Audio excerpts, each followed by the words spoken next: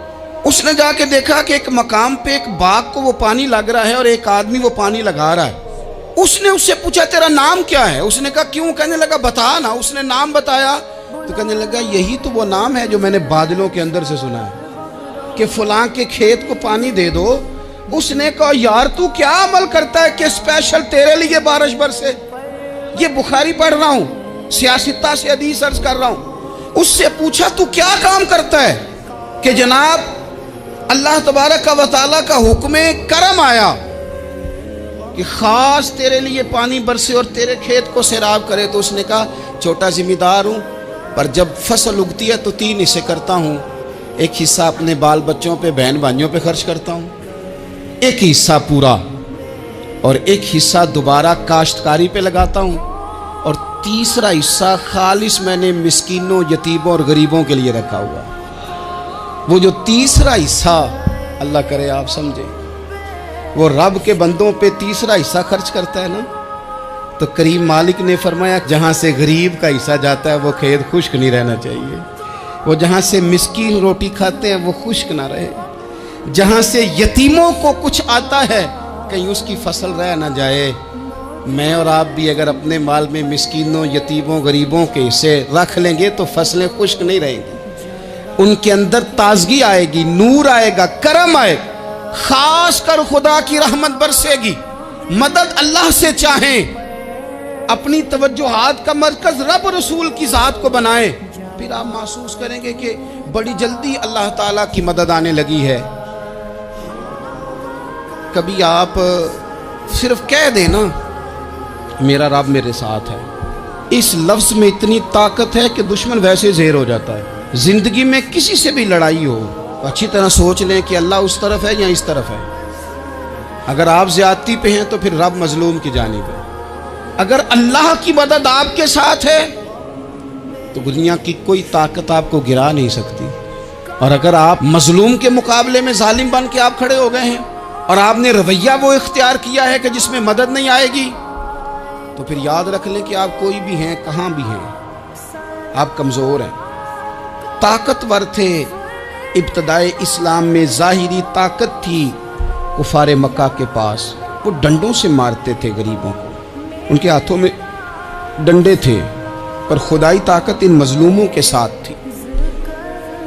صاحب زرقانی نے لکھا ہے، حضرت زنیرہ رضی اللہ تعالیٰ عنہ ایک لونڈی ہے، غریب ہے، ماڑے دا کی کام محمد نس جانا یا رونا، غریب سادی بی بی اور لونڈی کنیزہ، ایک مشرک کی کنیزہ تھی، انہوں نے کلمہ پڑھ لیا، وہ ڈنڈوں سے مارتا، دروں سے مارتا، تکلیف دیتا۔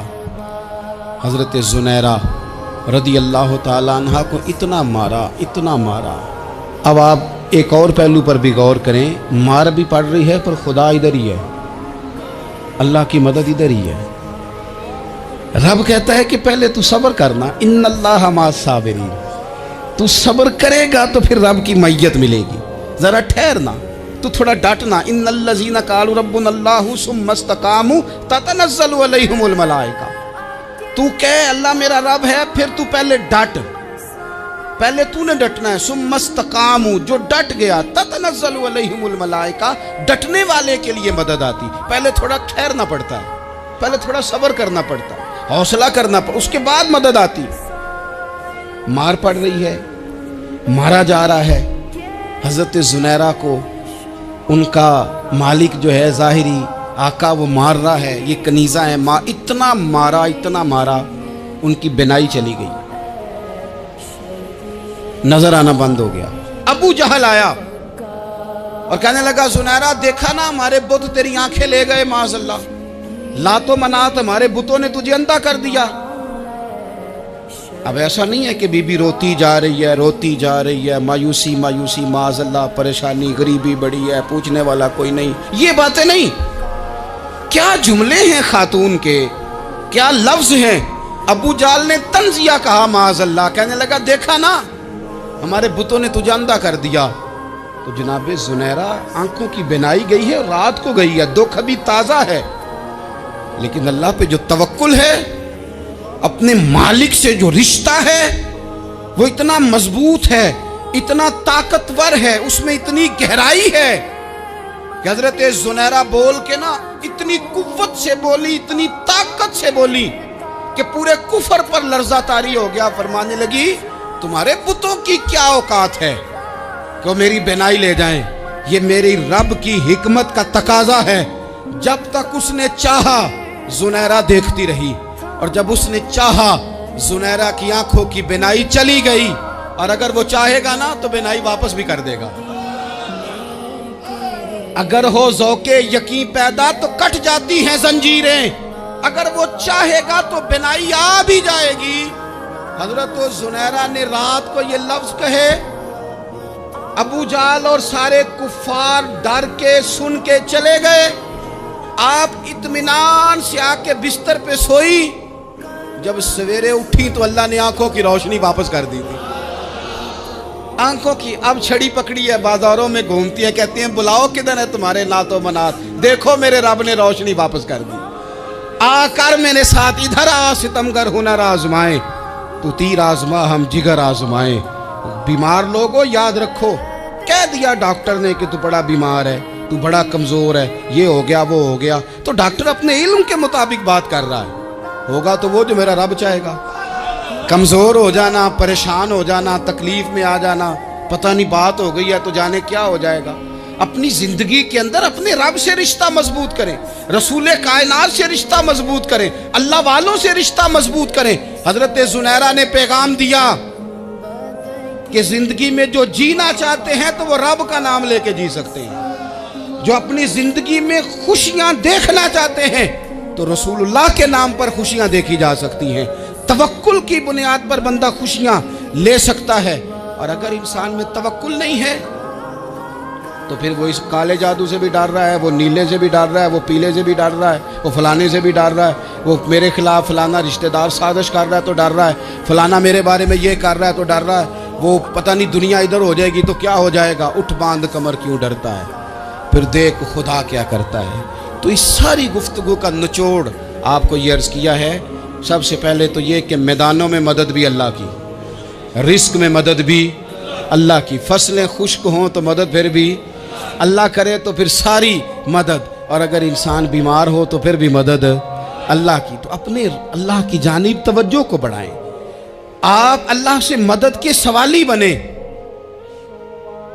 ترمذی کی ایک حدیث ہے، میں آپ کو زندگی کا تجربہ بتاتا ہوں کہ جب میں بڑا پریشان ہوتا ہوں تو یہ والی روایت کھول لیتا ہوں، مزہ دیتی ہے۔ میرے نبی پاک علیہ السلام نے فرمایا اپنے دکھ سیٹھوں نوابوں کو نہ کہنا، مالداروں کا نہ کہنا، ورنہ اللہ تمہیں کبھی غنی نہیں کرے گا۔ فرمایا اپنے دکھ اپنے رب کی بارگاہ میں عرض کرنا، جلدی کرے یا دیر سے کرے اللہ تمہیں لوگوں سے بے نیاز کر دے گا۔